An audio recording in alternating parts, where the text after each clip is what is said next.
Hello बच्चों, कैसे हो? क्या हाल चाल? आज हम आ चुके हैं अपने lecture number 4 which is the last lecture of our chapter control and coordination. तो आई होप आपने मेरे प्रीवियस सारे लेक्चर देख लिए होंगे और ये लास्ट लेक्चर के लिए आप लोग भी उतने ही उत्साहित होंगे जितना कि मैं। तो चलिए हम बिना टाइम वेस्ट किए अपनी जर्नी को आगे बढ़ाते हैं और जल्दी जल्दी ये चैप्टर खत्म करते हैं। तो आप सब जानते होंगे जो मेरी पहले से लेक्चर ले रहे हैं कि हम कोई भी लेक्चर शुरू करने से पहले उसके प्रीवियस लेक्चर का ओवरव्यू लेते हैं। तो आई होप आपको पता होगा। तो चलिए हम शुरू करते हैं। पिछले लेक्चर में हमने पढ़ा था ह्यूमन ब्रेन। ह्यूमन ब्रेन को हमने 3 टाइप्स में पढ़ा था, fore brain, mid brain and hind brain. Fore brain के हमने 3 पार्ट पढ़े, सेरिब्रम, थैलेमस, हाइपोथैलेमस। थैलेमस और हाइपोथैलेमस को डायनसेफेलॉन कहा जाता था। जो सेरिब्रम है उसका काम क्या था? थिंकिंग करना, रीजनिंग करना और प्लानिंग करना, ये सब काम थे। सेरिब्रम के हमने बहुत सारे पार्ट पढ़े, frontal lobe, parietal lobe, occipital lobe और टेम्पोरल लोब। फ्रंटल लोब का क्या काम था? प्लानिंग करना, सेल्फ कंट्रोल मेंटेन करना। पैराइटल लोब को मैंने पेरेंट्स से बताया था, पेरेंट्स हमारे टेस्ट और टच का ख्याल रखते हैं और टेम्परेचर का। और ऑसिपिटल लोब जो था वो सिग्नल्स को रिसीव करता था, हमारे विजुअल सिग्नल्स को, ओके। और जो टेम्पोरल लोब था वो हमारे ऑडिटरी सिग्नल्स को रिसीव करता था। आई होप आपको इतना समझ में आया होगा। और उसके बाद हम बात करें कि वो थैलेमस क्या करता था। थैलेमस रिले स्टेशन था। रिले का मतलब मैंने बताया था, न्यूरॉन का नाम भी रिले था। वो क्या करता था? सिग्नल्स का ट्रांसमिशन करता था। तो सिग्नल का ट्रांसमिशन करता था तो उसका नाम रिले न्यूरॉन था। लेकिन जहां पे वो काम हो रहा है उसको रिले स्टेशन कहते हैं। तो थैलेमस जो है रिले स्टेशन था। और हाइपोथैलेमस जो है हमारी भूख को, प्यास को, थर्स्ट को, हंगर को, इनको मेंटेन करता है। तो आई होप आप फोर ब्रेन समझ चुके होंगे। मिड ब्रेन क्या है? मिड ब्रेन एक ब्रिज जैसा काम करता है, क्योंकि इंफॉर्मेशन वो फोर ब्रेन से हिंड ब्रेन तक पहुंचाता है। सो आई होप आपको मिड ब्रेन भी समझ में आ गया होगा।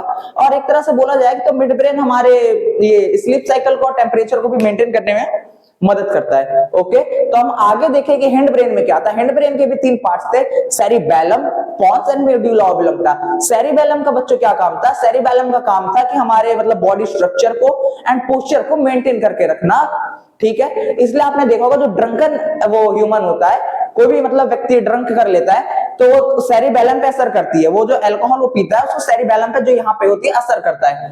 तो इसीलिए वो ज्यादा मतलब लड़खड़ा के चलता है और वो सही से अपना बॉडी पोस्चर मेंटेन नहीं कर पाता।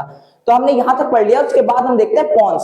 पोन्स से करता है हमारा ब्रीथिंग रेट स्लीप साइकिल को मेंटेन करता है। अब मेडुला ओब्लंगटा की हम देखें, हार्ट बीट, कफिंग, स्नीजिंग, खांसना, छींकना, हमारे दिल की धड़कन, ब्लड प्रेशर, उन सबको कंट्रोल करता है मेडुला ओब्लंगटा। उसके बाद हमने क्या पढ़ा था कि हाइपोथैलेमस को मास्टर और मास्टर ग्लैंड कहा जाता है, क्योंकि हाइपोथैलेमस कंटेन करता है पिट्यूटरी ग्लैंड। पिट्यूटरी ग्लैंड क्या है? वो एक बहुत इंपॉर्टेंट हार्मोन रिलीज करता है और वो हार्मोन रिलीज तब करता है जब हाइपोथैलेमस उसे ऑर्डर देता है। तो पिट्यूटरी ग्लैंड को हम मास्टर ग्लैंड के नाम जाना जाता है। लेकिन जब हाइपोथैलेमस उसे ऑर्डर देगा, केमिकल्स कुछ रिलीज करेगा, तभी पिट्यूटरी ग्लैंड हार्मोन रिलीज करता है। इसलिए हाइपोथैलेमस को मास्टर ऑफ मास्टर ग्लैंड कहते हैं। आई होप आपको इतना समझ में आ गया होगा। और एक लास्ट टॉपिक हमने कल पढ़ा था कि एंडोक्राइन सिस्टम क्या होता है। तो आई होप आपको पता होगा कि एंडोक्राइन सिस्टम क्या होता है, जो कि हार्मोन से एसोसिएटेड होता है। मतलब हार्मोन से जो एंडोक्राइन सिस्टम है, जो उसमें हार्मोन जिसमें आते हैं उसको एंडोक्राइन सिस्टम कहा जाता है। तो हार्मोन्स क्या है? तो हम कह सकते हैं hormones are those chemical substances which act like a messenger, ठीक है, इन आवर ह्यूमन बॉडी। मतलब हमारे ह्यूमन बॉडी में कुछ ऐसे केमिकल्स जो कि मैसेंजर का काम करते हैं, मतलब इंफॉर्मेशन को एक जगह दूसरी जगह लेके जाते हैं, उसको हम कहते हैं हार्मोन्स। तो आज हम डिफरेंट टाइप्स के हार्मोन्स को पढ़ेंगे और हमारा रिवीजन लेक्चर इसके साथ खत्म हुआ। और आज बच्चों हम बहुत सारे डिफरेंट टाइप्स ऑफ हार्मोन्स के बारे में पढ़ने जा रहे हैं जो कि हमारे बॉडी में रिलीज होता है। So are you ready for this amazing lecture?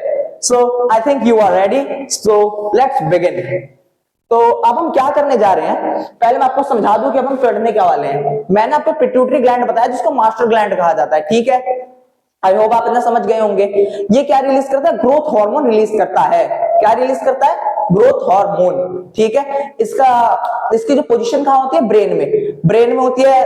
Pituitary gland की पोजीशन क्या करता है? ग्रोथ हार्मोन रिलीज करता है और ये ह्यूमन की जो डेवलपमेंट होती है उसको कंट्रोल करता है। और अगर हाइपोसिक्रेशन ऑफ पिट्यूटरी ग्लैंड होता है, मतलब कम सेक्रेट हो अगर पिट्यूटरी ग्लैंड से हार्मोन, तो क्या होता है? डॉर्फिज्म की कंडीशन हो जाती है। डॉर्फिज्म की कंडीशन मतलब बौनापन हम कह सकते हैं, कि जिसमें लोग जो है छोटे रह जाते हैं हाइट में, ठीक है। और हाइपर सिक्रेशन क्या होता है? हाइपर मतलब मैंने आपको बताया कि बहुत ज्यादा एक्सेसिव किसी चीज का मतलब सिक्रेशन हो जाए तो क्या होता है उससे? जाइंटिज्म की बीमारी। आपने देखा होगा कुछ कुछ लोग जो है 15 साल 16 साल में ही बहुत ज्यादा लंबे हो जाएंगे, बॉडी उनके मसल्स ग्रोथ करने लगते हैं। तो ये कैसे होता है? क्योंकि उसमें जो पिट्यूटरी ग्लैंड है, ग्रोथ हार्मोन का हाइपर सेक्रेशन हो चुका है। ओके, आई होप आप इतना समझ गए होंगे। और जो लोग थोड़े हाइट में छोटे रह जाते हैं, मसल्स नहीं ग्रोथ कर पाती, उनका सेक्रेशन है, उनका वो क्यों होता है? क्योंकि पिट्यूटरी ग्लैंड जो है हाइपर सेक्रेशन करती है ग्रोथ हार्मोन का।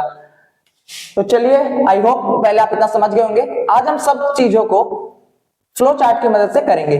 पिट्यूटरी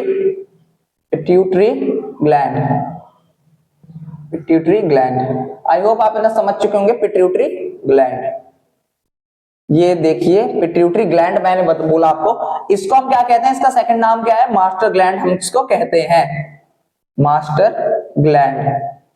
काम क्या है इसका? Secretion of growth hormone, secretion of growth hormone.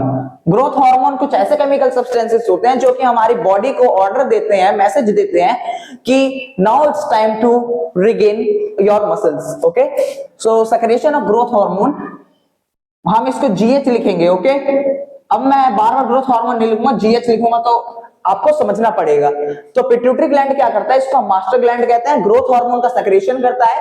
और देखिए रिस्पॉन्सिबल फॉर, और ये क्या होता है? रिस्पॉन्सिबल होता है, रिस्पॉन्सिबल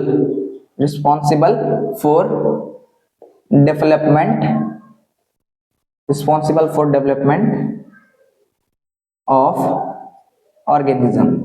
ऑर्गेनिजम्स। ओके, तो ये डेवलपमेंट के लिए रिस्पॉन्सिबल होता है ऑर्गेनिज्म। अब देखिए, इसका मैंने आपको बताया कि टू टाइप्स होता है, ये यहां मैं डाल दे रहा हूं और एक यहां डाल दे रहा हूं। यहां क्या होता है?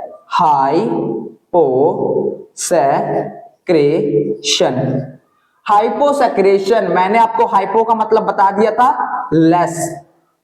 अब यहां भी मैं लिख दे रहा हूं हाइपर सेक्रेशन मतलब क्या? हाइपर मतलब मोर, सेक्रेशन मतलब क्या जानते हैं? कोई भी चीज जब सेक्रेट होती है, बनती है, फिर उसका रिलीज होता है, उसको हम सेक्रेशन कहते हैं। मतलब कम निकल रही है और ये ज्यादा निकल रहा है, मतलब बन रहा है। ओके, तो इससे क्या होगा? Hyposecretion of growth hormone. यहां रुक जाइए, मैं ऐसे लिख दूं, हाइपोसेक्रेशन ऑफ जीएच से क्या बीमारी होगी? और हाइपर सेक्रेशन ऑफ जीएच मतलब growth hormone. Hyper secretion of growth hormone और hyper secretion of growth hormone से क्या होता है? इससे सिचुएशन हो जाएगी डॉर्फिज्म। इसको हम कह सकते हैं बौनापन। ओके, और यहां क्या हो जाएगा? इससे बीमारी हो जाएगी क्या? जाइंटिज्म। इससे क्या होगा? इसको हम कह सकते हैं कि अत्यधिक मतलब बहुत ज्यादा अत्यधिक, इसमें हम कह सकते हैं कि अत्यधिक हमारे बॉडी का डेवलपमेंट होता है, अत्यधिक विकास हमारी बॉडी का। ओके, आई होप आप इतना समझ चुके होंगे। पिट्यूटरी ग्लैंड को मास्टर ग्लैंड कहा जाता है। मास्टर ग्लैंड क्या करता है? सेक्रेशन ऑफ ग्रोथ हार्मोन करता है, जीएच जिसको हम कहते हैं। ये क्या होता है? Responsible for development of an organism. ये किसी भी ऑर्गेनिज्म के डेवलपमेंट मतलब विकास में मदद करता है। अगर इसके हाइपोसेक्रेशन में, अगर एक कम सेक्रेट हो किसी ऑर्गेनिज्म में, डॉर्फिज्म की कंडीशन हो जाती है। हाइपर सेक्रेशन किसी में बहुत ज्यादा अगर सेक्रेट होने लगा है ये, तो उसमें जाइंटिज्म की प्रॉब्लम होने लगती है। मतलब बियर्ड जल्दी आने लगेगी, मॉस्टेक जल्दी आने लगेगा, ऐसे ही मतलब हमारे वॉइस में चेंजेस आने लगेंगे, यही सब होता है। तो आई होप आप इसको समझ चुके होंगे। तो राइट डाउन कीजिए इसको अपनी कॉपी में, फिर हम आगे पढ़ते हैं।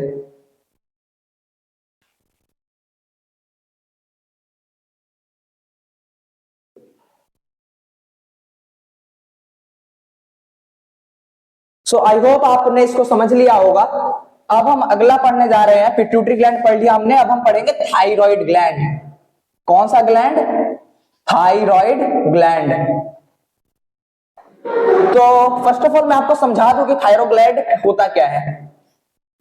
थायराइड में भी आपने सुना होगा, मे भी, क्योंकि बहुत मिनिमम मतलब मैक्सिमम लोगों को बीमारी हो जाती है थायराइड ग्लैंड से।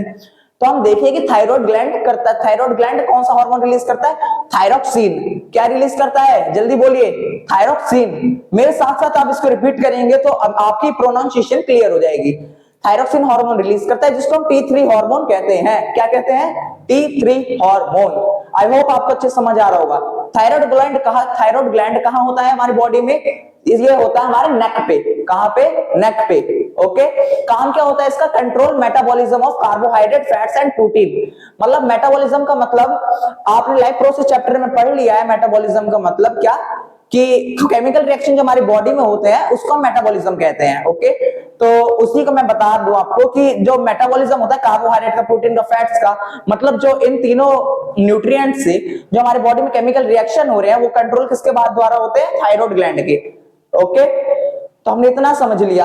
अब एक बात मैं आपको बता दूं कि अगर और इसके हमारे थायराइड ग्लैंड के लिए सबसे ज्यादा इंपॉर्टेंट न्यूट्रिएंट कौन सा है? तो आपने सुना होगा कि आपके नमक में आयोडीन है। तो जल्दी बता दीजिए कि आपके नमक में आयोडीन है। आपने बहुत सारे टीवी एड्स में देखा होगा कि उसमें ऐसे ही हम नमक को सेल करने के लिए, सॉल्ट को सेल करने के लिए क्या बोलते हैं कि इस नमक में आयोडीन ज्यादा है इसलिए महंगा है, इस नमक में आयोडीन कम है इसलिए सस्ता है। तो ये सही बात है क्योंकि जो आयोडीन है हमारे थायराइड ग्लैंड के लिए बहुत ज्यादा जरूरी है। और थायराइड ग्लैंड के लिए जरूरी क्यों है? क्योंकि अगर डिफिशियंसी ऑफ थायराइड, अगर डिफिशियंसी ऑफ आयोडीन हो गया हमारी बॉडी में तो जो हमारा थायराइड ग्लैंड है क्या होता है? इसकी इनलार्जमेंट हो जाती है। क्या हो जाती है? इनलार्जमेंट। ओके, इनलार्जमेंट हो जाएगी तो क्या होगा? मतलब यहाँ पे ये थोड़ा सूज जाता है गले पे। ओके, तो पहले हम लिखते हैं, क्या लिखेंगे? आई होप आपको क्लियर नहीं हो रहा, तो पहले मैं मार्कर में एक बार इंक डाल लेता हूं, फिर उसके बाद हम एक्सरसाइज कंटिन्यू करेंगे। ओके, तो मैंने आपको क्या क्या बता दिया अभी तक, तो एक बार रिवीजन कर लें। पिट्यूटरी ग्लैंड को क्या कहते हैं? Master gland. हाइपोथैलेमस को क्या कहते हैं? Master of master gland. क्या बोलते हैं? Master of master gland. क्योंकि वो भी सेक्रेशन, वो कौन सा हार्मोन सेक्रेट करता है? वो ऐसे हार्मोन सेक्रेट करता है जो कि ऑर्डर देते हैं पिट्यूटरी ग्लैंड को कि अब तुम्हारी बारी है, ग्रोथ हार्मोन रिलीज करो। ठीक है, तो वो बोलता है कि ग्रोथ हार्मोन रिलीज करो, तब पिट्यूटरी ग्लैंड वो ग्रोथ हार्मोन रिलीज करता है। और पिट्यूटरी ग्लैंड का नाम क्या था? Master gland. कहां पे सिचुएटेड था? ब्रेन में। उसके बाद हम क्या देखते हैं? जल्दी बताइए, पिट्यूटरी ग्लैंड का काम क्या है? ग्रोथ हार्मोन रिलीज करना। वो किस में मदद करता है? डेवलपमेंट में और नरिशमेंट में ऑफ एन ऑर्गेनिज्म। ठीक है, उसके बाद हमने देखा कि अगर उसका हाइपोसेक्रेशन होता है तो क्या होता है? डॉर्फिज्म की कंडीशन। हाइपर सेक्रेशन हो जाता है तो कौन सी कंडीशन आ जाती है? तो उसकी जाइंटिज्म की। तो अभी हम पढ़ रहे थे क्या? Thyroid gland. Thyroid gland, thyroid gland कौन सा हार्मोन रिलीज करता है? मैंने आपको अभी बताया थायरॉक्सिन। थायरॉक्सिन। क्या कहते हैं अब इसको? T3। पहले मैं इसको ऐसे लिख देता हूं, T3 हार्मोन। आई होप आपको समझ आ रहा होगा। थायराइड ग्लैंड कौन सा हार्मोन रिलीज कर रहा है? थायरॉक्सिन हार्मोन, जिसको हम T3 हार्मोन बोलते हैं। मैंने आपको क्या बताया, काम क्या है इसका? मैं फंक्शन इसका लिख दे रहा हूं, controls metabolism of carbohydrate,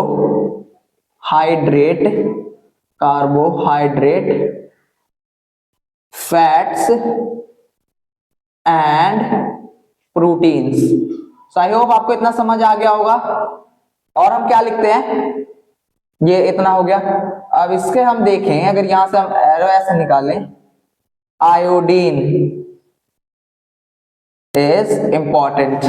okay, iodine important है थायरॉक्सिन हार्मोन के लिए क्योंकि थायराइड ग्लैंड को मदद करता है और ज्यादा बेटर काम करने में। ओके, तो अब क्या करें? अब लिखते हैं कि डिफिशियंसी ऑफ हार्मोन, डिफिशियंसी क्या होता है? क्या लिखें? डिफिशियंसी। डिफिशियंसी मतलब कमी। Deficiency of iodine. आयोडीन क्या होगा? इससे क्या हो जाएगा? इनलार्जमेंट। इनलार्जमेंट मतलब बस बड़ा हो जाना, स्वेल हो जाना। Enlargement of thyroid gland. आपके एग्जाम में ऐसे क्वेश्चन पूछे जाते हैं कि why iodine is important for our diet. तो आप क्या लिखेंगे? Thyroid iodine is very important for our diet because it helps the T3 hormone to controls metabolism of carbohydrate, fats and proteins, and the deficiency of iodine क्या करती है, coordinate the enlargement of thyroid gland. I hope आपको इतना clear होगा।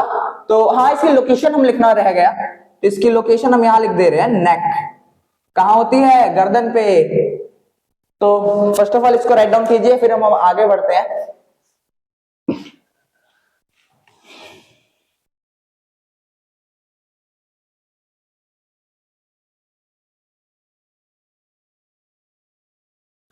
सो I hope आपने इतना कर लिया होगा।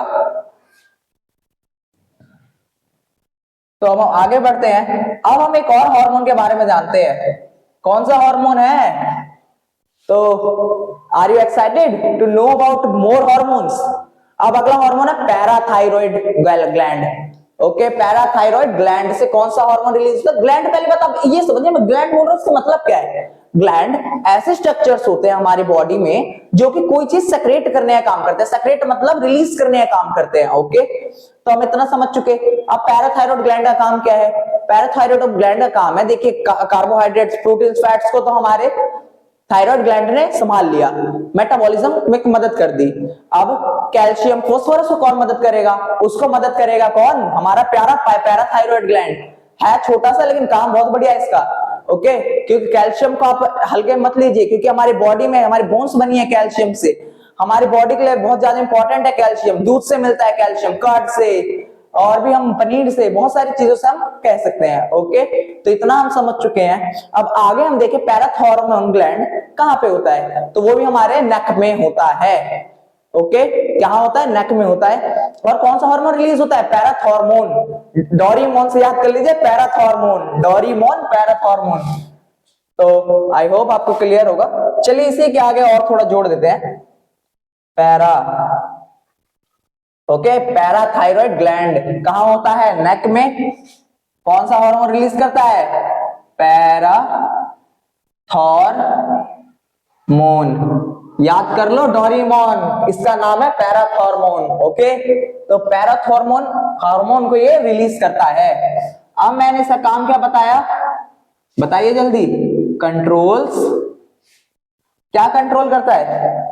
Calcium, calcium and phosphorus level, phosphorus level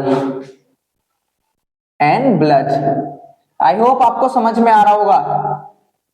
क्या समझ में आया? पैराथायरॉइड ग्लैंड जो है कहां सिचुएटेड है? नेक पे। कौन सा हार्मोन रिलीज हो रहा है? पैराथॉर्मोन। काम क्या है? Controls calcium and phosphorus level in blood. चलिए इसके बाद एक और, मतलब जब स्पेस इतना ज्यादा खाली तो अच्छा नहीं लग रहा ना, तो चलिए इसको भरते हैं। तो अब एक ग्लैंड की बात करूंगा, उसका क्या नाम है? Thymus gland. क्या है?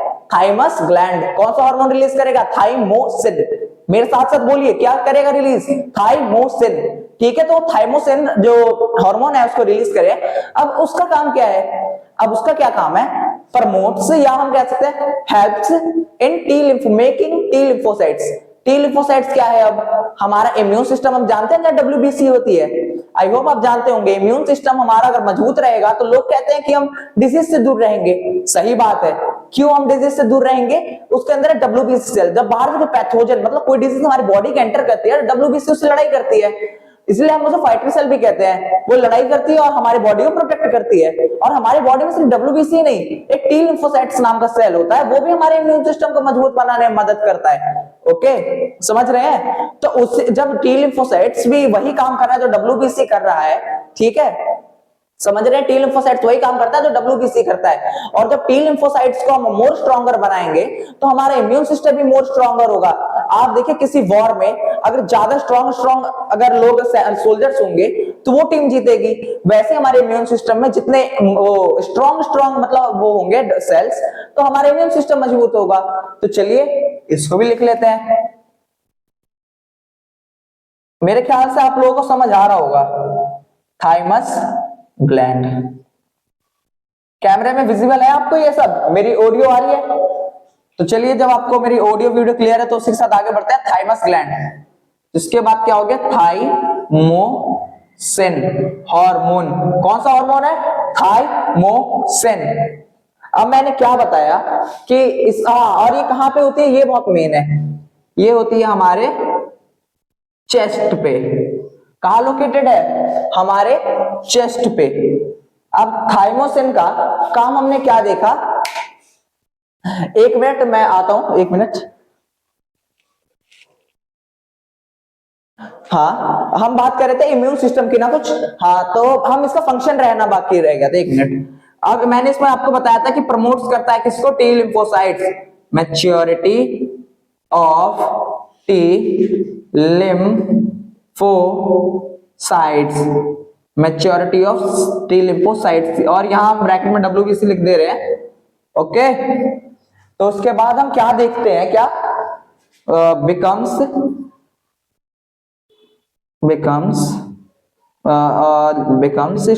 immune system stronger, becomes immune system stronger। तो आई होप आपको इतना क्लियर होगा। अभी तक हमने बात कर ली किसकी? पिट्यूटरी ग्लैंड, थायराइड ग्लैंड, अब उसके बाद parathyroid gland and thymus gland. हमको सबके ये सब भी याद रखना पड़ेगा तो कहां सिचुएटेड होते हैं। ओके, तो फर्स्ट ऑफ ऑल इसको राइट डाउन कीजिए, फिर हम आगे बढ़ते हैं।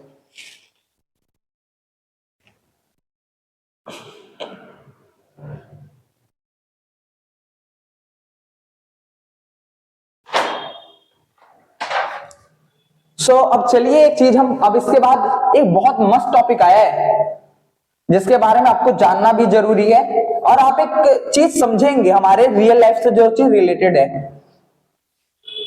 क्या आपने डायबिटीज का नाम सुना है? आई एम रिपीटिंग अगेन, आपने डायबिटीज का नाम सुना है? लोगों को होते हुए देखा है? क्योंकि हमारे आसपास एक डायबिटीज एक ऐसी कॉमन डिजीज बन गई है ना, जैसे कि एक ऐसी टॉफी बन गई है जो कि हर दुकान पर अवेलेबल है, वैसे डायबिटीज एक ऐसी डिजीज बन गई है जो कि सब ह्यूमंस में मैक्सिमम कॉमन मिलने लगी है। तो उसी के बारे में हम समझेंगे कि वो कैसे होता है। तो एक और पहले हमारा ग्लैंड है पैनक्रियास। क्या है? पैनक्रियास। पैनक्रियास आप जानते हैं क्या करता है? बाइल जूस बनाता था। हमने पहले लाइफ प्रोसेस वाले चैप्टर में पढ़ा है कि क्या करता है पैनक्रियास? बाइल जूस बनाता है। और गोल ब्लैडर क्या करता है? उसको स्टोर करता था। तो अब देखिए मैंने क्या बताया, एंडोक्राइन जो सिस्टम होता है वो हार्मोन का काम करता है। अब देखिए पहली बात, पैनक्रियास को हम क्या क्या कहते हैं? रुकिए, इसे कहते हैं डुअल ग्लैंड। क्या कहते हैं? Dual gland, heterocrine gland, heterocrine gland, mixed gland. इसके इतने सारे नाम है, देखिए जैसे किसी का नाम घर पे कुछ और, बाहर कुछ और, किसी का बाबू सोना, किसी का घर पे कुछ और। तो वैसे ही इसके भी बहुत सारे नाम है पैनक्रियास के। क्या है? Dual gland, heterocrine gland, mixed gland. हमने 10 टाइप्स का पढ़ा कि पैनक्रियास के 3 नाम होते हैं। अब देखिए ये देखिए, अब इसको मैं बोलता हूं एंडोक्राइन। एंडोक्राइन, ये क्या है? एक्सोक्राइन। एक बात मैं आपको बता दूं, एंडोक्राइन में क्या होता है? ऐसे सेक्रेशंस जो कि ट्यूब के द्वारा, मतलब ऐसे सेक्रेशंस जो कि ट्यूब के द्वारा हमारे ब्लड में भेजे जाते हैं। जैसे कि समझ लीजिए ये हमारा यहाँ ब्लड है, यहाँ हमारे ट्यूब के द्वारा कुछ सिक्रेशन बने, उसको भेजा गया, ठीक है। यहाँ क्या है? यहाँ डायरेक्ट यहाँ को ट्यूब व्यूब नहीं है, हमारे ऑर्गन्स ने डायरेक्ट उसको रिलीज कर दिया ब्लड में, ठीक है। ये जो सेक्रेशन है डायरेक्ट इसको मिक्स कर दिया गया कहां पे? हमारे ब्लड में। एंडोक्राइन और एक्सोक्राइन में अंतर समझ गए? एंडोक्राइन में एक ट्यूब की मदद से हमारे ब्लड में जो सेक्रेशंस होते हैं उनको रिलीज किया जाता है। एक्सोक्राइन में ऐसा कोई ट्यूब नहीं होता, डायरेक्टली हमारे ब्लड में उसको मिक्स कर दिया जाता है। It is only for our information, ये मैंने आपको समझाने के लिए बताया, ये अभी आपको लिखना नहीं है। जब मैं आपको बोलूंगा राइट डाउन करने के लिए तब आपको राइट डाउन करना है। तो अब एक बात बताइए, एंडोक्राइन सिस्टम में ऐसे कौन कौन से सेक्रेशन है जो कि, बताइए जल्दी, कि ऐसे सेक्रेट होते हैं ट्यूब के माध्यम से। हमने क्या पढ़ा था? पैनक्रियास क्या क्या रिलीज करता है?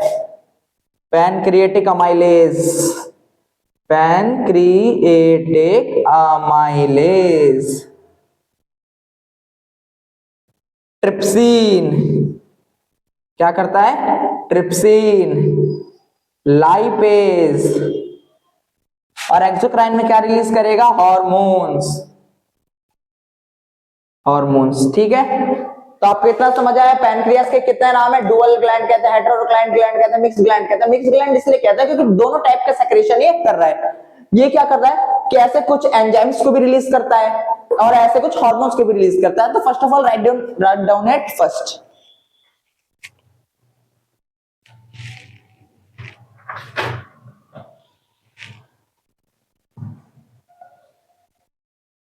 चलिए अब और पैनक्रियास के बारे में पढ़ते हैं।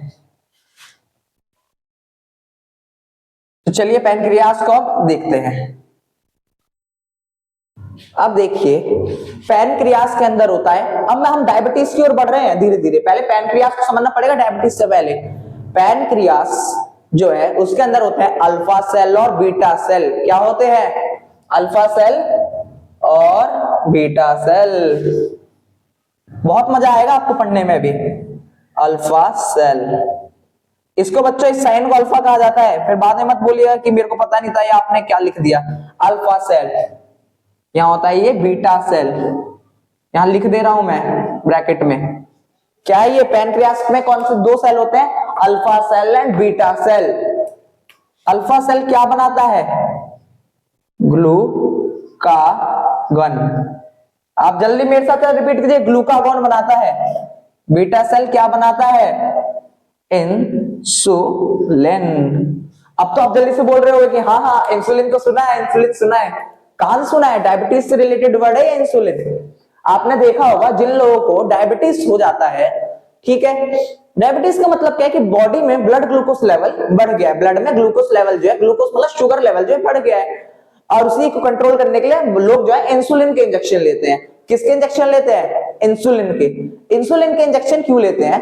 देखिए अब एक बात बताइए, इंसुलिन के इंजेक्शन लेने की उनको जरूरत क्या पड़ी जब उनके बॉडी में पहली बीटा सेल है वो इंसुलिन रिलीज कर रहे हैं। एक बात बोलूं, जैसे कि आप बहुत ज्यादा मीठा खाए जा रहे हैं, खाए जा रहे हैं, खाए जा रहे हैं, ठीक है, अब इतना ज्यादा शुगर कंटेन कर रहे हैं कि ग्लूकागन जो है हमारे बॉडी में रिलीज होता जा रहा है, होता जा रहा है, और इंसुलिन जो है ये भी होता जा रहा है, होता जा रहा है। मतलब देखिए जब आप जवान रहते हैं, यंग एज में रहते हैं, तो आप जितना भी मीठा खा लें आपकी बॉडी उसको पचाने में मदद कर लेती है। क्यों? जब जब बहुत ज्यादा मीठा खाएंगे बहुत ज्यादा ग्लूकागन रिलीज होता है, ठीक है, उस समय हमारी बॉडी यंग है, इसलिए इंसुलिन भी ज्यादा प्रोड्यूस होता रहता है, होता रहता है, होता रहता है, ठीक है। लेकिन अगर आप देखिए, अगर आप रोज रोज ऐसा करेंगे, रोज रोज करेंगे, और समय के साथ साथ आप बूढ़े भी होते जाएंगे, ठीक है, समय के साथ साथ हम बूढ़े होते रहेंगे और बूढ़े होते रहेंगे। एक बात बताइए, जब कंटिन्यूसली आप मीठा भी खा रहे हैं, आपकी एज भी बढ़ रही है, तो ग्लूकागन तो चलिए आप खुद ही से कंट्रोल कर रहे हैं खा खा के मीठा, लेकिन जो इंसुलिन है उसको तो आप खुद से कंट्रोल नहीं कर सकते। तो ये जो ग्लूकागन है वो तो आप बढ़ाए जा रहे हैं, बढ़ाए जा रहे हैं, ये भी काम कर रहा है, ये भी लगातार काम कर रहा है इंसुलिन। लेकिन एक एट अ टाइम एक मोमेंट आएगा जब ग्लूकागन तो आपका बहुत ज्यादा बढ़ जाएगा, लेकिन जो इंसुलिन है वो थक जाएगा। एक बात बताइए कि अगर मतलब काम तो ये करेगा, ऐसा नहीं है कि बिल्कुल ही मतलब बेकार है, निठल्ला है, काम ये करेगा, लेकिन in the comparison of glucagon ये कम काम करेगा, ठीक है। तो अब पहले इसका हम देख लेते हैं क्या काम होता है ग्लूकागन का। इंक्रीज ग्लूकोज, ग्लूकोज ब्रैकेट में शुगर लिख दे रहा हूं, increase glucose level in blood. क्या काम है? Increase glucose level in blood. Insulin का क्या काम है? डिक्रीज, डिक्रीज मतलब घटाना, इंक्रीज मतलब बढ़ाना, decrease glucose, decrease glucose level in blood. एक बार मैंने ग्लूकोज को शुगर लिख दिया तो इसमें लिखने की तो जरूरत नहीं है। पैनक्रियास को क्या काम है? Alpha cell and beta cell. Alpha cell क्या है? ग्लूकागन रिलीज करता है, बीटा सेल क्या है? इंसुलिन रिलीज करता है। ग्लूकागन का काम क्या होता है? हमारे बॉडी को जब बहुत ज्यादा एनर्जी की जरूरत है तब ग्लूकोज को रिलीज कर देना, ठीक है। क्या काम है? हमारे बॉडी में जब ज्यादा एनर्जी की जरूरत है तो ग्लूकोज को रिलीज कर देना और हमारे बॉडी को इंटरमीडिएट एनर्जी प्रोवाइड करना। लेकिन जब कुछ ज्यादा ही मीठा खाते हो तो अपने आप ही रिलीज होने लगता है। इसको रोकने के लिए इंसुलिन भी रिलीज होता है, लेकिन एट अ टाइम जब इंसुलिन थक जाता है इसको कंट्रोल करते करते, तो इसकी अमाउंट कम हो जाता है, इसका ज्यादा हो जाता है, तो हमको कौन सी बीमारी हो जाती है? डायबिटीज। तो फर्स्ट ऑफ ऑल इसको राइट डाउन कीजिए कॉपी में, फिर हम नेक्स्ट टॉपिक की ओर बढ़ते हैं।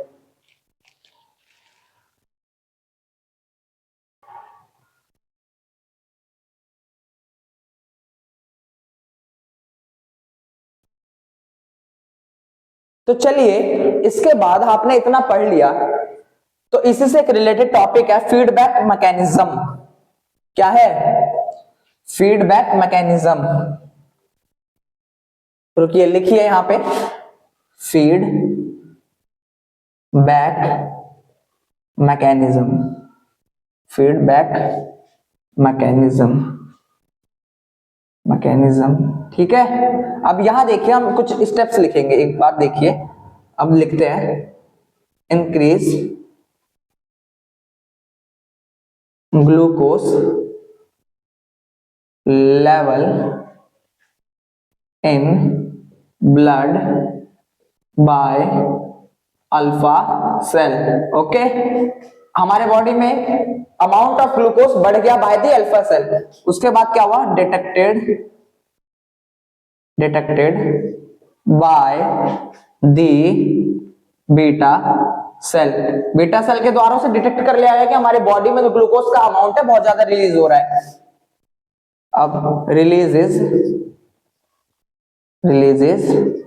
इंसुलिन, क्या करता है? Releases insulin to control glucose level. Okay, to control glucose level, ठीक है। अब देखते हैं, अब यहां हम लिख देते हैं जैसे कि glucose level is controlled, glucose level is controlled now. तो ग्लूकोज लेवल जो है कंट्रोल्ड हो गया।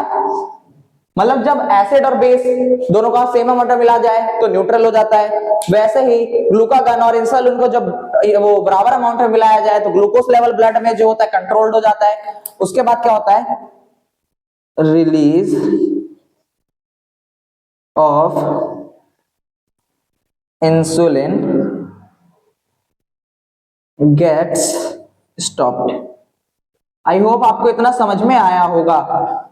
हमने क्या पढ़ा? पैनक्रियाज में दो सेल हैं, alpha cell and beta cell. Alpha cell glucagon release करता है, बीटा सेल इंसुलिन रिलीज करता है, ठीक है। ग्लूकागन का काम है इंक्रीज ग्लूकोज लेवल को ब्लड में बढ़ाना, और इसका इंसुलिन का काम होता है decrease glucose level in blood में को घटाना। तो फीडबैक मैकेनिज्म में यही है, जब हम ग्लूकोज को हमारे बॉडी में अल्फा सेल बहुत ज्यादा रिलीज कर देता है, वो बीटा सेल के द्वारा डिटेक्ट किया जाता है। उसके बाद इंसुलिन हमारे बीटा सेल से रिलीज करते हैं, और फिर ग्लूकोज लेवल जब कंट्रोल्ड हो जाता है, ठीक है। देखिए, यहां से जब ग्लूकोज लेवल कंट्रोल हो जाता है तो सिग्नल किसके पास जाता है? बीटा सेल के पास। वो क्या बोलता है? Switch off mechanism, switch off mechanism.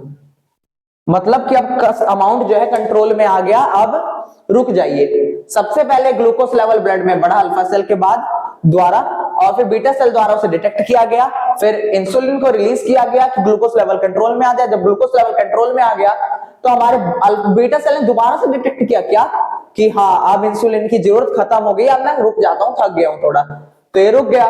और फिर release of insulin gets stopped, release हो गया मतलब रुक गया।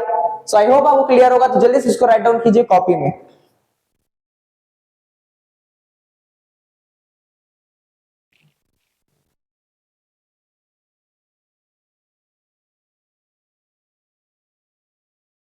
तो चलिए, इतना हो गया। चलिए, इतना हो चुका है। आई होप आपको अब डायबिटीज के बारे में समझ आने लगा होगा कि डायबिटीज कैसे होता है। अगर आपको समझ नहीं भी आ रहा तो आप बार बार मेरे इस लेक्चर का एक बार और देखिएगा और आपका पूरा डाउट क्लियर हो जाएगा। तो एक बार मैं यहां लिख दे रहा हूं, डिफिशियंसी ऑफ इंसुलिन से क्या हो जाता है? अगर कमी हो जाए हमारे बॉडी में इंसुलिन तो डायबिटीज मेलाइटस, डायबिटीज मेलाइटस, ये आप लिख लीजिएगा। मैंने डायबिटीज के बाद मेलाइटस क्यों लिखा? क्योंकि मैं आपको बात बता दूं for your kind of information that कि आप अभी तो छोटी क्लास में 10वीं में हैं, जब 11वीं 12वीं में जाएंगे तो आपको बताया जाए कि जो ग्लूकोज है, सॉरी मतलब जो डायबिटीज है, वो एक टाइप का नहीं होता। डायबिटीज भी 3-4 प्रकार के होते हैं, तो उनमें से एक है डायबिटीज मेलाइटस। तो आप इसको लिख लीजिए, ठीक है। उसके बाद पहले अब मैं, ये हो गया हमारा डायबिटीज का टॉपिक खत्म। और पेपर में क्वेश्चन कैसे आता है? पेपर में क्वेश्चन आ जाता है, define the mechanism of rise in glucose, how to control it, मतलब जो हमारे बॉडी में ग्लूकोज लेवल बढ़ जाता है तो वो कंट्रोल कैसे होता है, तो आप फीडबैक मैकेनिज्म बता सकते हैं। अब हम एक और ग्लैंड के बारे में पढ़े, ग्लैंड का क्या नाम है, एड्रीनल ग्लैंड, एड्रीनल ग्लैंड, बहुत बढ़िया नाम है ना, एड्रीनल ग्लैंड। एड्रीनल ग्लैंड कौन सा हार्मोन रिलीज करता है, एड्रीनलिन, एड्रीनलिन, ठीक है, क्या है, एड्रीनल ग्लैंड कौन सा रिलीज कर रहा है, एड्रेनलिन हार्मोन, ठीक है। अब इसका काम क्या है, और पहली बात, सिचुएटेड कहां है, किडनी कैप, मतलब कह सकते हैं किडनी की टोपी। आपको तो किसी ने नहीं पहना दी टोपी, तो वैसे ही, लेकिन इसको पहना, किडनी को पहना दिया टोपी। हम लोगों ने तो नहीं पहनी टोपी, लेकिन किडनी को पहना दी गई टोपी, उसको नाम है एड्रिनल ग्लैंड। अब पहले बात, एड्रिनल हार्मोन का काम क्या होता है, पहले आप ये बताइए। एड्रिनल हार्मोन का काम होता है, हमारे जब पैनिक सिचुएशन आती है, जब आपकी किसी से लड़ाई हो जाए, आपने देखा जब मतलब बात मारा पीटी पे आ जाती है, तो हमारे बॉडी में हमारे साथ जो ब्रीथिंग रेट है वो फास्ट हो जाती है, हमारे बॉडी में एनर्जी जल्दी जल्दी बनने लगती है, ठीक है। आपके पीछे जब कुत्ता पड़ गया होगा, पैनिक सिचुएशन आई होगी, आपने देखा आप कितने तेज दौड़ जाओगे, कितने दूर, लेकिन अगर आपको ऐसे दौड़ने के लिए बोल दिया जाए तो आप दौड़ ही नहीं पाओगे, बोलोगे थक गया, ये वो 36 बहाने हैं आपके पास। लेकिन जब कुत्ता पीछे पड़ जाए तो 1 मिनट में आप क्या बोलूं आपको कि 20-30 किलोमीटर स्पीड से आप दौड़ोगे, ठीक है। तो सिचुएशन पे डिपेंड करता है। तो हम कह सकते हैं एड्रेनलिन हार्मोन कब रिलीज होता है, cope up in emergency and panic situation, panic situation मतलब इसका कॉप अप मतलब कंट्रोल, मतलब क्या है, ये मेंटेन करने के लिए सिचुएशन, ठीक है। इमरजेंसी एंड पैनिक सिचुएशन को कंट्रोल करने के लिए एड्रिनल ग्लैंड रिलीज करता है उस समय एड्रिनलिन हार्मोन, ठीक है। ये हमें कर क्या देता है, काम क्या है इसका, ब्रीथिंग रेट फास्ट कर देता है, क्योंकि आप जानते हैं जितने तेज ब्रीथिंग रेट होगी हमारे बॉडी में, एनर्जी उतनी जल्दी जल्दी बनेगी। आपने लाइफ प्रोसेस में ये भी पढ़ रखा है, ठीक है। जो हमारे चैप्टर वाइज मतलब चैप्टर बने हुए हैं एनसीईआरटी में कि लाइफ प्रोसेस पढ़िए, उसके बाद कंट्रोल एंड कोऑर्डिनेशन पढ़िए, ऐसे ही नहीं है। इनका एक सीरीज होती है कि एक लाइन से हम बच्चों को बताएं कि आगे उनको पढ़ने में दिक्कत ना हो, क्योंकि जो टॉपिक आ रहे हैं थोड़े थोड़े उनको क्लियर पहले ही रहे। ब्रीथिंग रेट फास्ट हो जाता है, और क्या हो जाता है, ब्रीथिंग रेट फास्ट हो जाएगा, एनर्जी प्रोडक्शन मैक्सिमम हो जाएगा, एनर्जी प्रोडक्शन मैक्सिमम। तो यहां हमारा क्या हो गया, एनर्जी प्रोडक्शन हो गया मैक्सिमम। आई होप आपको समझ आ रहा होगा कि हमने अब क्या देखा कि पहली बार डिफिशियंसी ऑफ इंसुलिन से एक बीमारी होती है डायबिटीज मेलाइटस, जिसमें हमारे ब्लड के अंदर शुगर लेवल कुछ ज्यादा बढ़ जाता है। एड्रिनलिन क्या होता है, किडनी कैप। चलिए मैं आपको एक बार बना के बता दे रहा हूं, किडनी को हम क्या कहते हैं, kidney shape, kidney bean shaped, और वो हम कह सकते हैं, ये देखिए ये, इसके ऊपर कुछ एक ऐसा स्ट्रक्चर होता है, एड्रिनल ग्लैंड एक ऐसा स्ट्रक्चर है, समझ आया, समोसा जैसा स्ट्रक्चर है ना ये, ट्रायंगुलर, तो इसी को हम कहते हैं एड्रिनल ग्लैंड, जो कि ये ऊपर है, ठीक है। ये रहा हमारा एड्रिनल ग्लैंड, जिसको हम किडनी कैप भी कहते हैं, और एड्रिनलिन हार्मोन रिलीज करता है और इमरजेंसी सिचुएशन को सब संभालने में मदद करता है। और ये क्या काम करता है, ब्रीथिंग रेट तेज कर देगा जब हमारी लड़ाई हो गई, पीछे कुत्ता पड़ गया, जो पैनिक सिचुएशन है, और एनर्जी प्रोडक्शन को मैक्सिमम कर देता है। तो आई होप आपको इतना समझ में आया होगा। तो first of all write down it in your copy, फिर हम आगे टॉपिक देखते हैं। सो बच्चों, इसके बाद हम पढ़ने जा रहे हैं एक और ग्लैंड के बारे में, जिसको कहा जाता है क्या, गोनैड्स। चलिए पहले इसको मिटाया जाए, फिर आगे हम बढ़ते हैं। अब हमारा टॉपिक क्या है, गोनैड्स।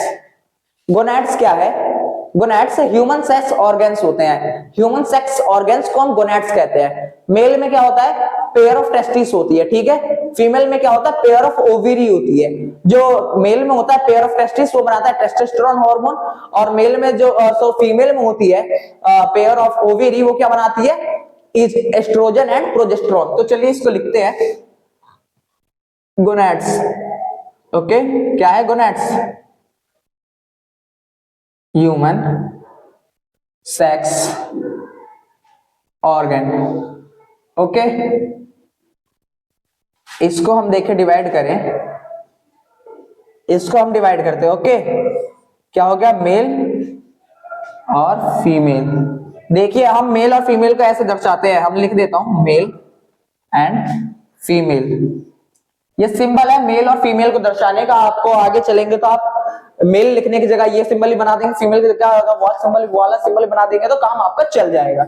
अब मैं ये देखें कि ये क्या बनाता है, इसके पास है क्या, पहली बात हम ये देखते हैं, पेयर ऑफ टेस्टिस। क्या है, पेयर ऑफ टेस्टिस।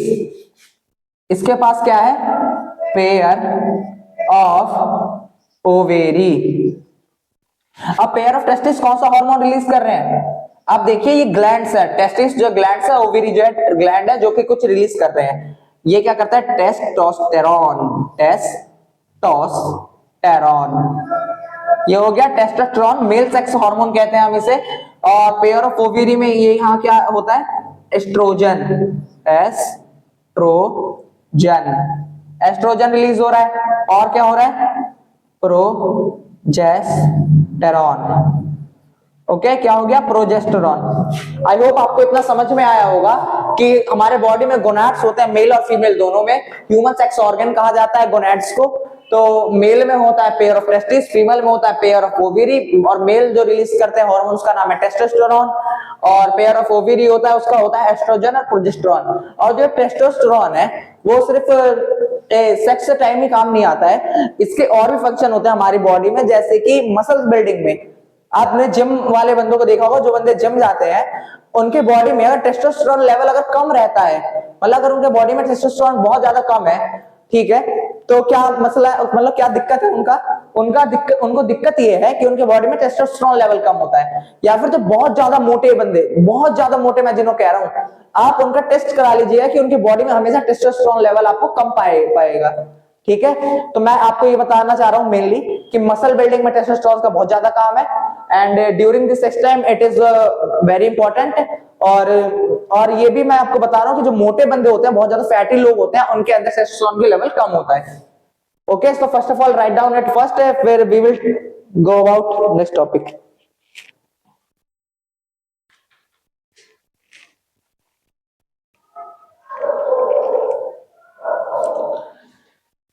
तो चलिए अब हम इसको मिटाते हैं और आगे बढ़ते हैं।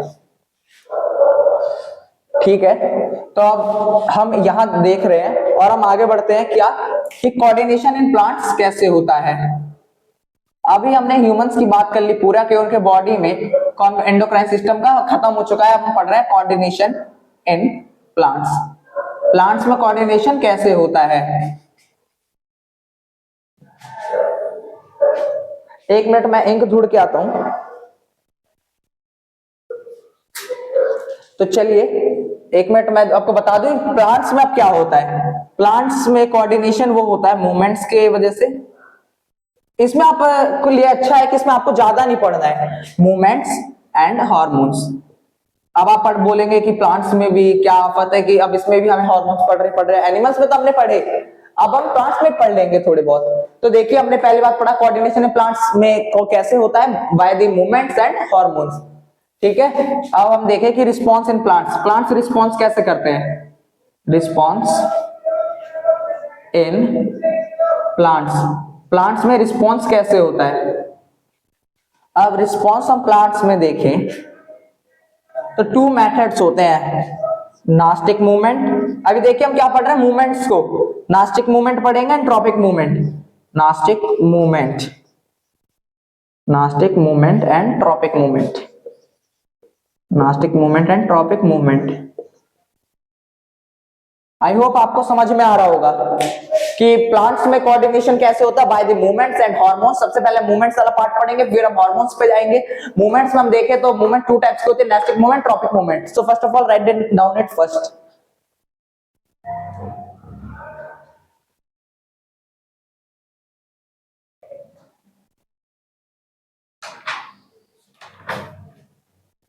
तो चलिए पहले मैं आपको इसके बारे में कुछ बता दे रहा हूं कि नास्टिक मूवमेंट ट्रॉपिक मूवमेंट में अंतर क्या है। थोड़ा बहुत बता दे रहा हूं कि ये not related to growth, not related to growth होती है।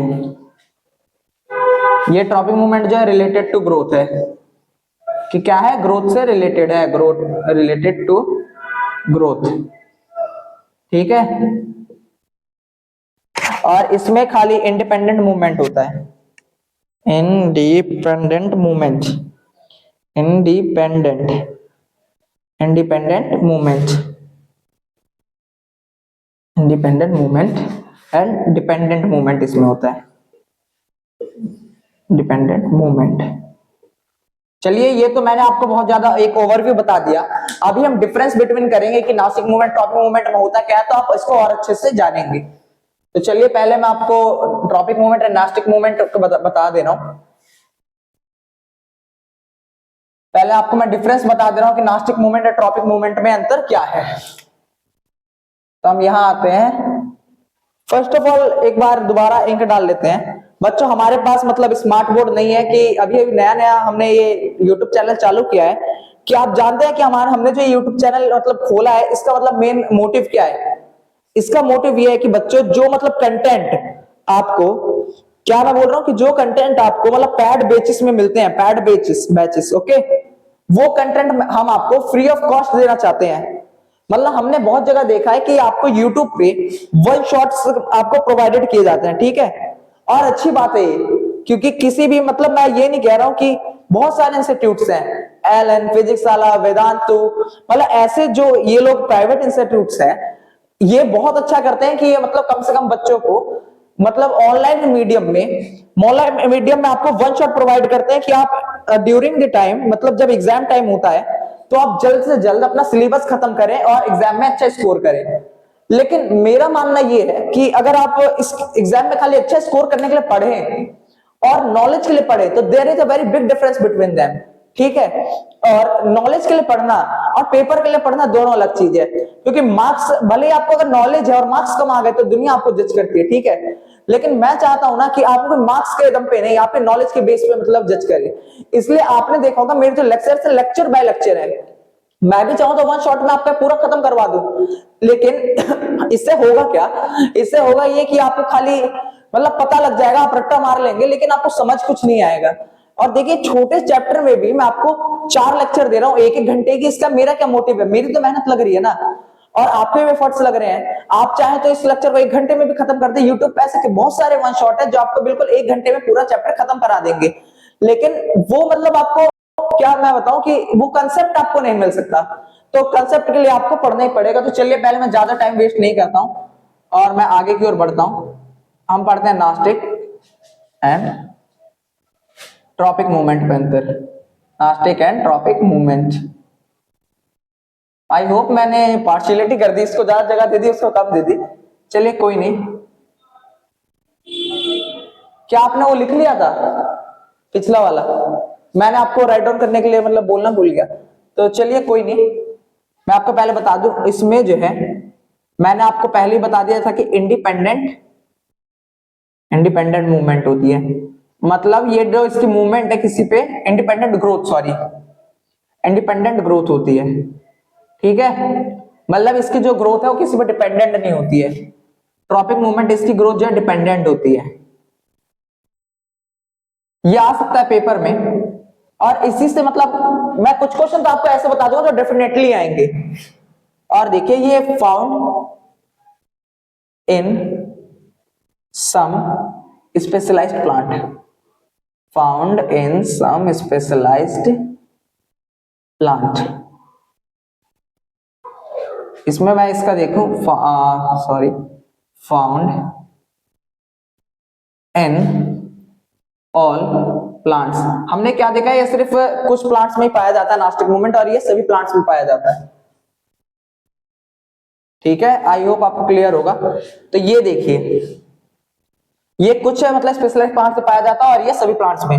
ये जो होता है एक रैपिड मूवमेंट होता है, रैपिड मूवमेंट मतलब मैं कह सकता हूं फास्ट प्रोसेस, रैपिड या fast movement, rapid fast movement, slow movement, slow movement. I hope आपको क्लियर हो रहा हो कि ये रैपिड मूवमेंट होता है, स्लो मूवमेंट होता है। इसमें काम तेजी से होता है, इसमें स्लोली होता है। अभी मैं आपको और अच्छे से समझाऊंगा इस टॉपिक के बाद। फिर हम लग रहा है कि आज ये खत्म नहीं हो पाएगा, तो मैं आपको मतलब एक रिकॉर्डेड फॉर्म में दे दूंगा। रैपिड मूवमेंट होता है, स्लो मूवमेंट होता है, हमने इतना पढ़ लिया। अब इसके बाद क्या है कि इसकी ग्रोथ मैंने पढ़ ली, इंडिपेंडेंट है, डिपेंडेंट है, सारे प्लांट्स से पाया जाता है, कुछ प्लांट्स से पाया जाता है, रैपिड मूवमेंट होता है और स्लो मूवमेंट होता है। अब हम एक चीज देखें कि मैं भी भूल गया बच्चों कि करना क्या था। नास्टिक मूवमेंट जो है इंडिपेंडेंट ग्रोथ होता है। इसमें क्या इंडिपेंडेंट मतलब किसी पे डिपेंडेंट नहीं है, मतलब इसकी ग्रोथ है जैसे कि एक एग्जांपल मैं बता रहा हूँ, touch me not plant. Touch me not plant एक ऐसा प्लांट है, क्या कैसा प्लांट है वो, कि जैसे अब अगर आप उसको टच करेंगे तो वो जो है अपने आप अपना पोजीशन चेंज कर लेगा, मतलब अपने शेप चेंज कर लेता है। टेम्परेरी, याद मेरे को आ गया, टेम्परेरी एंड रिवर्सिबल प्रोसेस होता है। Temporary and reversible process. Temporary मतलब कुछ समय के लिए रहेगा ये, और परमानेंट, और ये जो है परमानेंट एंड क्या इरिवर्सिबल, मतलब इसको लौटाया नहीं जा सकता, एक बार हो गया तो। Irreversible process, irreversible process. इसके अगर हम और ज्यादा एक मिनट, हाँ 4, ठीक है। अगर हम इसमें और ज्यादा लिखें तो मैंने आपको क्या बताया कि ग्रोथ, ये ग्रोथ ग्रोथ पर डिपेंडेंट नहीं है। चलिए वो तो हमने शायद ऊपर कर लिया है। नॉट रिलेटेड टू ग्रोथ, इसका मतलब वही आला जो मैंने लिखवाया था कि रिलेटेड नहीं है ग्रोथ से, इसका यही मतलब है, और ये रिलेटेड है ग्रोथ से। इससे कुछ एग्जांपल्स लिख लेते हैं। एग्जांपल्स क्या हो जाएंगे इसके, टच मी नॉट, ये हमारा हो गया टच मी नॉट प्लांट। और इसके और एग्जांपल्स हम देखें तो आपने वीनस फ्लाई ट्रैप सुना होगा, वीनस फ्लाई ट्रैप। अब हम नेक्स्ट इसके एग्जांपल्स अगर देख लें कि इसके एग्जांपल्स आखिर क्या होंगे, तो इसके एग्जांपल्स में आ जाएगा हमारा सनफ्लावर, सनफ्लावर, मूनफ्लावर। ओके, तो हमने इतना देखा कि नास्टिक अब देखिए टच मी नॉट प्लांट, आप जाएंगे जैसे कि यहाँ तो स्मार्ट बोर्ड नहीं है तो मैं आपको शो नहीं कर सकता, लेकिन आप गूगल पे जाइए और आप लिखिए टच मी नॉट प्लांट। उसमें आप देखेंगे कि एक ऐसा प्लांट होता है जिसको अगर ह्यूमन अगर टच करे तो अपना शेप बदल लेगा, मतलब कॉन्ट्रैक्ट अपनी सारी लिफ्ट कर लेता है। ओके, और वो जो होता है एक रैपिड मूवमेंट होता है कि तुरंत आप टच करेंगे और तुरंत एक ही बार में वो अपना काम वो जो है कर लेगा, और ये जो है सिर्फ थोड़ी देर के लिए रहेगा, फिर जैसी जगह उसको कोई स्टिमुलस नहीं मिलेगा तो अपने नॉर्मल फॉर्म में दोबारा आ जाएगा। लेकिन इसमें हम देखें ट्रॉपिक मूवमेंट में तो स्लो मूवमेंट होती है कि ग्रोथ होता है इसमें धीरे धीरे, और इसमें अगर एक बार ग्रोथ हो गई, जैसे कि जैसे ह्यूमन जैसा ही है, अगर हम एक बार बड़े हो गए तो छोटे नहीं हो सकते, वैसे इसमें अगर ग्रोथ हो गई तो कम नहीं हो सकती। ये इंडिपेंडेंट मतलब ग्रोथ है, मतलब इसके जो ग्रोथ है ना, जैसे अगर हमने किसको एक बार से टच कर लिया तो ये पतला हो जाएगा, फिर हमने उसे किया तो मोटा रहेगा। लेकिन ये जो है कि अगर एक बार इसकी ग्रोथ हो गई, अगर ये मोटा हो गया लंबा हो गया तो वैसा ही रहेगा, और इसको लौटाया नहीं जा सकता, मैंने बता दिया। और इसके example touch me not plant एक हो गया वीनस फ्लाई ट्रैप। आपने देखा होगा जब उसके ऊपर कोई इंसेक्ट आके बैठता है तभी वो बंद हो जाता है, ठीक है, और उसके मतलब न्यूट्रिएंट्स सारे ले लेता है इंसेक्ट से। और इसमें जो है सनफ्लावर और मूनफ्लावर, सनफ्लावर एक ऐसा फ्लावर है, आपने देखा होगा जब सूरज निकलता है तो जो सूरजमुखी का पौधा है उसका फेस जो है सन के साइड रहता है, ठीक है। तो मतलब आप ये नोटिस कीजिएगा कि कभी भी एक सूरज सनफ्लावर जो होगा उसका जो फेस है टुवर्ड्स द सन होगा। और मून फ्लावर क्या होता है, मून फ्लावर एक ऐसा फ्लावर होता है जिसका जो मुंह है हमेशा चांद की ओर रहेगा एट द टाइम, मतलब वो रात में ही खिलता है पौधा, और दोपहर के टाइम वो बंद हो जाएगा, फिर रात के टाइम खिलेगा और वो धूप के टाइम बंद हो जाएगा। सो आई होप आपको ये लेक्चर पसंद आया होगा। और बाकी आज तो मतलब ये कंप्लीट नहीं हो पाया, और हमारा एक टॉपिक्स रह गया हार्मोन्स, मतलब कोऑर्डिनेशन इन प्लांट्स में हमने पढ़ा था मूवमेंट और क्या हार्मोन्स। तो मूवमेंट का टॉपिक तो मैंने आपको खत्म करा दिया, लेकिन हार्मोन्स जो है आपका रह रहा है, तो I will provide you the extra lecture at Sunday. So आप इसको पहले पढ़ लीजिएगा, और thank you so much for watching my this lecture. और इसी के साथ हम अपने अगले सेशन में मिलेंगे, तो तब तक के लिए बाय बाय।